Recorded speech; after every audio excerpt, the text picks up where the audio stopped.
கிறிஸ்துவுக்கு அன்பானவர்களே, ஆண்டுடைய நல்ல பெயரிலே உங்களை வாழ்த்தி ஆசீர்வதிக்கிறேன். தேவனாகிய கடவுள் இந்த புதிய நாளை நன்மைகளை மென்மைகளை கொடுத்து நம்மை தாங்குவாராக. தியானத்திற்காக ஒரு வசனத்தை உங்களுக்கு முன்பாக வைக்கிறேன். அது வெளிப்படுத்தின விசேஷம் 3 வசனம். இதோ சீக்கிரமாய் வருகிறேன், ஒருவனும் உன் கிரீடத்தை எடுத்துக்கொள்ளாதபடி உனக்கு உள்ளதை பற்றி கொண்டிரு. யுவர் கிரவுன், உன்னுடைய கிரீடம். நிறைய நேரங்கள்ல இந்த ராஜாக்கள் அணிகிற அந்த கிரீடத்தை பார்த்து ரசிப்பது உண்டு.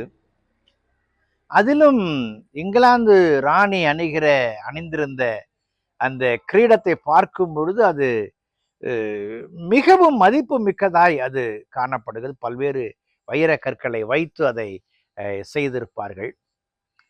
அநேகருடைய ஷர்ட்ஸ்ல பார்த்தீங்கன்னாக்க அந்த பாக்கெட்டுக்கு பக்கத்துல அந்த மாதிரி ஒரு கிரவுனை போட்டிருப்பாங்க. அவங்க யாரும் இந்திய நாட்டு ராஜாக்கள் வைத்திருந்த ராஜ முடியை போட்டிருக்க மாட்டார்கள். ஆனால் இங்கிலாந்து ராணி வைத்திருந்த அந்த பாரம்பரியம் வைத்திருக்கிற அந்த கிரவுனை, அந்த கிரீடத்தை பதித்திருப்பார்கள். அந்த கிரீடத்தை பார்க்கும் பொழுதே ஒரு தனிப்பட்ட ஒரு கம்பீரம் வருகிறது. அது இந்த இம்மையிலையாக இருக்கட்டும், மறுமையிலையாக இருக்கட்டும், இறைவனோடு சஞ்சரிப்பதற்கான ஒரு அடையாள சீட்டாய் அந்த கிரவுன் காணப்படுகிறது. எல்லாருக்கும் அந்த கிரவுன் கிடைச்சிடுமா அப்படின்னு சொன்னா நிச்சயமா இல்லை.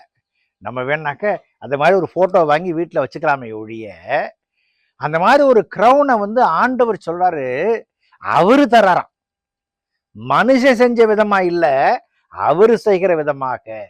பாருங்கள், இதோ சீக்கிரமாய் வருகிறேன், ஒருவனும் உன் கிரீடத்தை எடுத்துக்கொள்ளாதபடி. அப்போ எனக்கு தெரியல எனக்கு வச்சிருக்க கிரீடம், ஆனா ஆண்டவர் கிரீடத்தை வச்சிருக்கிறார்.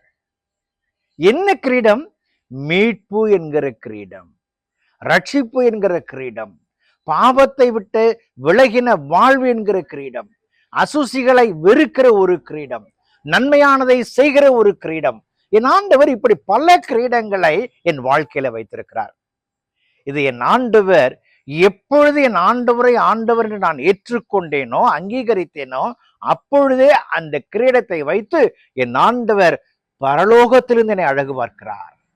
இந்த பூலோகத்திலே நான் நடக்கிற பாதைகளிலே, நான் சுவையான பாதையில அடியெடுத்து வைக்கும் பொழுது என் தேவனாகிய கடவுள் என் மகன் எப்படி இருக்கிறான் என்று சொல்லி அவர் போற்றி பாராட்டுகிற தேவனாய் காணப்படுகிறார்.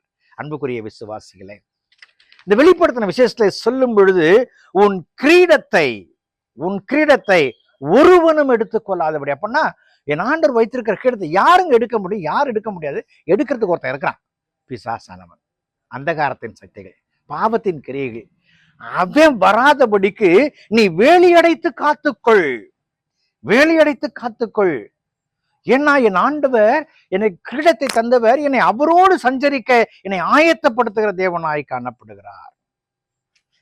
ஆண்டவர் வருவார் என்பது எப்படி நிச்சயமோ, அப்படியே ஆண்டவர் தந்த கிரீடம் என்னில இருக்கிறது என்பதும் நிச்சயம்.